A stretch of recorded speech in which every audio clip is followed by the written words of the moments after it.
Hello, this is Connor Smythe, and this is my video assignment number 2 for GED 2200, Free Speech, for Thomas Conway. I reject the concepts of hate speech and the regulation of free speech on principle because they are fundamentally tyrannical and inhumane, and have also proven so in nearly every established instance. Of course, there are a few exceptions, as in the incitement to violence, the production or dissemination of material depicting the abuse of minors, and libel and defamation. But the few exceptions that exist outside the vast majority of cases really prove the rule rather than challenge it. Ultimately, I reject the premise that hate speech is harmful, or even an intelligible idea, as it demonstrably invites the most solipsistic interpretations from those who will inevitably arrogate to themselves the power to determine hate, truth, and right-think for themselves and for their own purposes. On principle, I think it's fundamentally irresponsible to divert one's own responsibility for determining the truth to another person. But to specifically entrust this responsibility to any government, or much less to an increasingly powerful and tyrannical system of private business, seems to me to be an advertisement of one's desire to be a willing slave.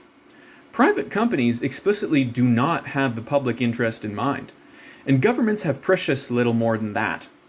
I don't think you even need to read Orwell's 1984 to recognize the fundamental problem with passing on your personal responsibility to a business that is explicitly indifferent to your plight. But perhaps some need to learn this the hard way. On the subject of misinformation and disinformation, however, I can see some reason to regulate the power of social media and big tech companies to remove content that they find politically objectionable, for instance. For an example, YouTube has recently decided to ban any and all videos and channels that contest the result of I can't even manage it. I can't even mention it, or else this video might be removed and I might lose my mark. This is despite there being volumes of evidence and testimony and lawsuits actively pursuing justice on the matter that I can't mention at the very moment.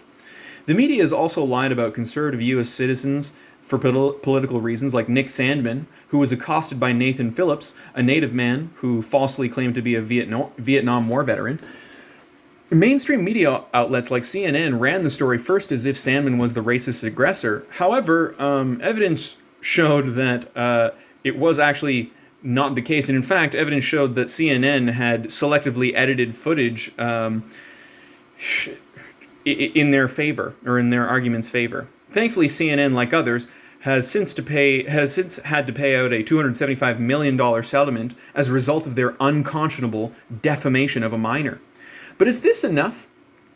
Similar phenomena have occurred in the spectacles of Jussie Smollett and Brett Kavanaugh's cases. Smollett falsely claimed to have been attacked in a rather unbelievable manner by individuals whom he claimed to be MAGA hat-wearing Trump supporters. However, evidence was later discovered that Smollett had paid 2 Nigerian actors with a check to stage the fake attack. Mainstream media initially treated Smollett as if he was the victim, ignoring any evidence to the contrary. Thankfully, Smollett has had his latest appeal dismissed, and he still awaits justice for the crime for which the mainstream was so quick to take his side. However, Brett Kavanaugh may never see justice for the defamation campaign waged upon him by Christine Blasey Ford and the Democratic political forces that encouraged her. Thankfully, the truth caught up with her, as even her friends and claimed witnesses eventually challenged her story, and brought an abrupt end to a farce that seemed apparently 30 years in the making. Unfortunately, Kavanaugh will likely continue to live under the shadow of these false accusations for the rest of his life, and in no small part because of the myopic tendency of mainstream media to reflexively interpret and frame any and all evidence in the manner most politically convenient for them. It seems to me that the mainstream media have made clear that they are not interested in facilitating healthy discussion of facts and evidence in pursuit of truth, but rather that they're more interested in propping up whichever political forces and messages are already in their favor.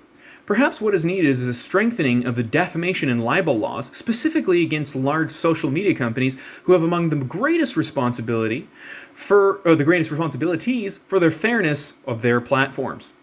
Perhaps an unelected organization like Facebook should be legally prevented from enforcing on everyone their own idea of what is right or wrong for the public to see, hear, and think, and say for themselves. What do you think?